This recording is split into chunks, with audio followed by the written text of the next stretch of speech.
Minsan, kahit breadwinner tayo, kailangan din natin magpahinga. Kailangan natin bigyan oras yung mga sarili natin. Kasi, deserve naman natin minsan magpahinga kahit papano. Dahil hindi madali ang gampanin ng isang breadwinner. At eto nga ngayong araw, pupunta tayo sa Binya. Naman eto, pagbaba natin sa Robinson, sasakay naman tayo ng point to point, papunta sa SM North. Eh, malapit lang to mga mare, baka nga alam nyo ang Binya eh. Balitaan kasi namin at napanood na maganda daw dun, kaya gusto rin namin subukan. 2.5, 2 packs na kayo mga mare. Kaya naman eto, sumakay na tayo at nasa biyahe na. At sa wakas nga, andito na tayo mga mare. Napabili pa nga ako nitong tinapay sa nagbebenta sa bus. Talaga, napapabili ko basta may pera kahit di ko naman kinakain. Kasi nakaka-relate ako mga mare yung mga oras na nagbebenta kami dati. Minsan walang bumibili. At eto nga mga mare, andito na tayo sa may Trinoma. Pupunta sana kami ng Jollibee. At eto nga may nakakilala sa atin si Nanay. Salamat po. Sa bawat panonood nyo po ng mga video natin. At eto naman si ate, nagpa-picture din yung baby. Salamat din po at mag-iingat kayo palagi. At eto mga mare, nag-take out na lang tayo para doon na lang din natin kainin. 2.5 pala mga mare,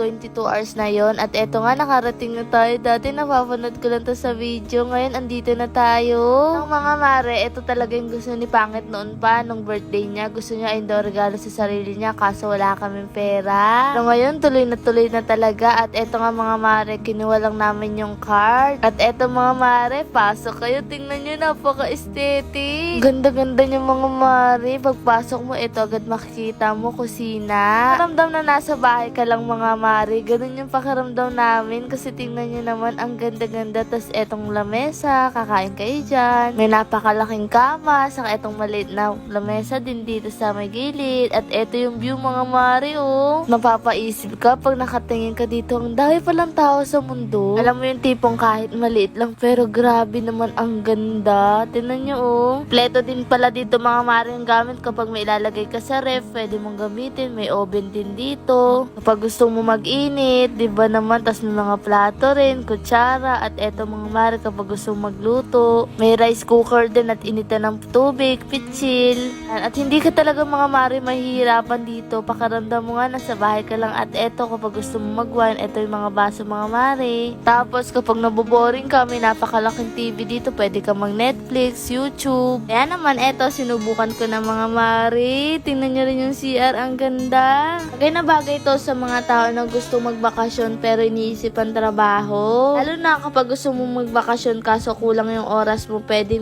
to. Tapos taga Manila ka lang, sandali lang mga mare. Hindi mo iisipin kung gano'ng kalayo yung biyahe, lalong kapag dito ka sa Maynila. Tingnan nyo naman mga mare yung sunset. Oh, malapit na. Maganda, tipong mapapayapa yung puso mo sa gantong tanawin. Ito nga si Mayora, feel na feel. Ang ganda oh. Tinan nyo naman yung langit. At eto, nanonood kami ni Pangit dito. Kunyari, sweet kami sa totoo lang. Lagi naman kami nagkaaway. Charon. Ko naman kahit paminsan-minsan lang sa buhay namin, deserve namin magpahinga. At wala naman sigurong masama kahit paminsan-minsan ay piliin natin magpahinga. At eto nga pagkagabi, eto kumakanta-kanta lang kami. Tapos nga namin magsawang kumanta, eto naman pupunta naman tayo sa labas kasi bibili tayo ng makakain natin. Landmark lang pala tayo pupunta at eto nga mga mare, bumili ko nito at first time ko lang makakatikim nito. Lang kami ng mga prutas mga mare at makakain sa panggabihan. At etong mangga, kaysa naman kasi chichira ang bili namin, eto na lang binila namin prutas para naman masustansya. Habang nanonood kami, meron kami makakain at hindi kami maiinip. Mga mare, kung gusto nyo magluto ay pwede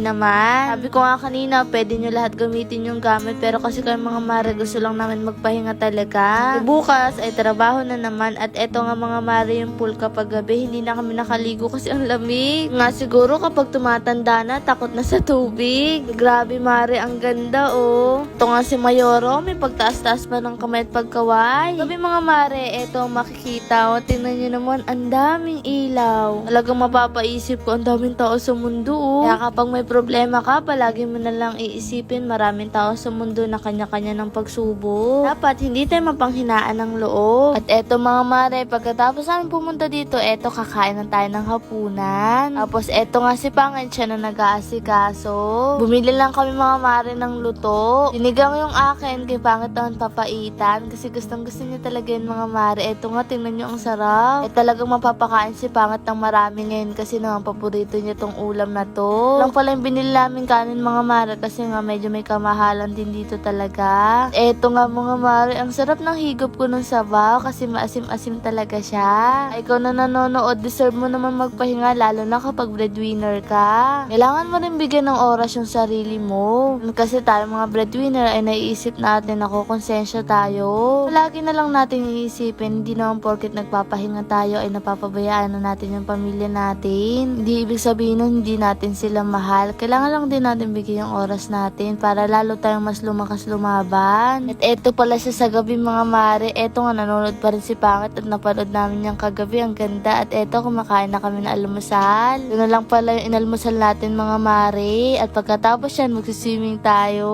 Swimming pool pala Tuesday to Thursday ay 100 lang. Kami nakakatawang experience dito sa elevator kasi di namin alam, halos nalibot na namin lahat. Ito pala ang view sa umaga mga mare. Ang ganda oh. Etong si Mayora, feel na feel naman for today's video.